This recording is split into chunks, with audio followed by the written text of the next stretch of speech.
आज हम बिलियन का टॉपिक प्रारंभ करेंगे। इस टॉपिक के अंतर्गत इसकी डिफिनीशन पढ़ेंगे, इसकी परिभाषा क्या होती है। तो परिभाषा में लिखेंगे आप लोग, दो या दो से अधिक पदार्थों के समांगी मिश्रण को बिलियन कहते हैं। दो या दो से अधिक पदार्थों के समांगी मिश्रण को बिलियन कहते हैं। जैसे मान लीजिए वायु में विभिन्न प्रकार की गैसेस हैं और वो कोई हमको अलग नहीं दिखती कि ऑक्सीजन यहाँ दिखे, नाइट्रोजन यहाँ दिखे, और जो गैसेस हैं ये सब एक जैसी हो जाती है, इसका समांगी मिलन कहते हैं। जैसे मान लीजिए कि आपने चीनी को पानी में घोल दिया तो चीनी गायब हो जाती है, पानी जैसा ही फील होता है, इसका मतलब वो समांगी विलयन है। तो समांगी विषमांगी में अंतर पहले समझिए कि एक गिलास में हमने बालू लिया, पत्थर लिया, कंकड़ लिया, पानी लिया, तो ये जो मिश्रण बनेगा आपका ये विषमांगी मिश्रण कहलाएगा। लेकिन जब इसमें हम पानी ले लें, ग्लूकोज ले लें, चीनी ले लें, तो ये जो विलयन कहलाएगा आपका समांगी मिश्रण कहलाएगा, और ये समांगी मिश्रण को ही हम विलयन कहते हैं। विलयन में दो चीज प्रमुख होती हैं, एक होता है विलेय और दूसरा होता है विलायक।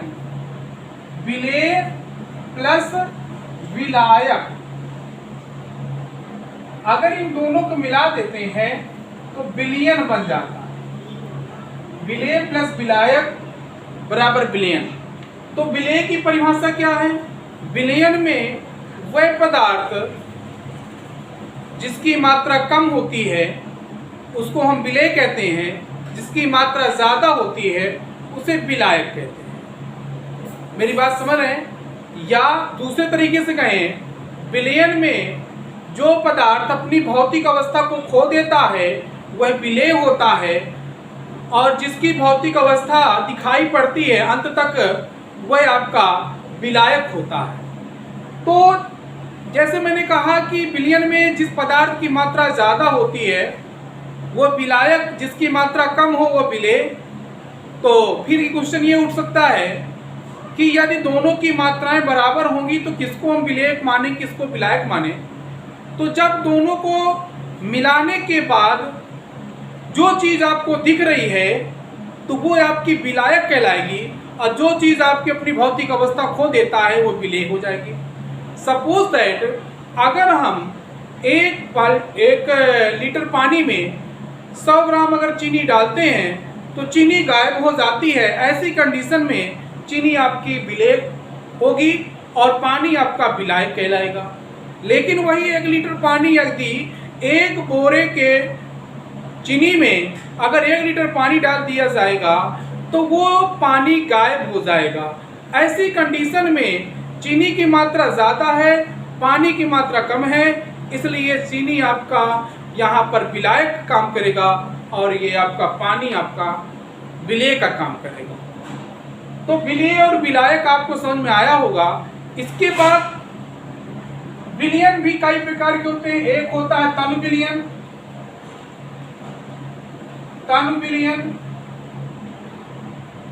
इसी का नाम होता है डाइल्यूट सॉल्यूशन। और दूसरा होता है सांद्र विलयन, जिसका नाम होता है कंसंट्रेट सॉल्यूशन। कंसंट्रेट सॉल्यूशन ये तनु विलयन क्या है? ऐसा विलयन जिसमें विलेय की मात्रा कम हो, विलायक की मात्रा ज्यादा हो, उसे तनु विलयन कहते हैं। और जिसमें विलेय की मात्रा ज्यादा होती है उसको सांद्र विलयन कहते हैं। एक चीज और बता दें कि विलेय और विलायक की जो वास्तविक डिफिनेशन है कंपेयर करने पर पता चलती है कि कौन तनु है कौन सांद्र है। अगर एक विलयन आपको दे दिया जाए, उसमें पूछा जाए कि ये तनु है कि सांद्र है, तो ये कह देना कि ये सांद्र है कि तनु है, ये गलत बात है। कंपेयर स्टडी होती है, कंपेरेटिव स्टडी है ये। क्यों? क्योंकि मान लीजिए कि 1 लीटर पानी में मैंने 100 ग्राम चीनी डाली, 1 लीटर पानी में 50 ग्राम डाली, 1 लीटर पानी में 150 ग्राम डाली, तो सबसे तनु आपका 50 ग्राम हुआ, 100 ग्राम उससे ज्यादा सांद्र हुआ। लेकिन जो 150 ग्राम वाला है उसकी सांद्रता सबसे ज्यादा हो गई, उसके सापेक्ष 100 ग्राम भी उसके सापेक्ष तनु कहलाएगा।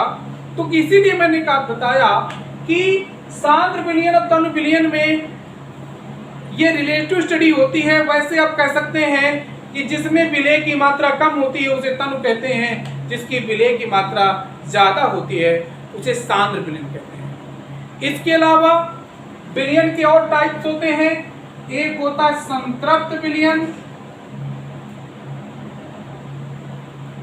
संतृप्त विलयन, और दूसरा होता है अति संतृप्त विलयन।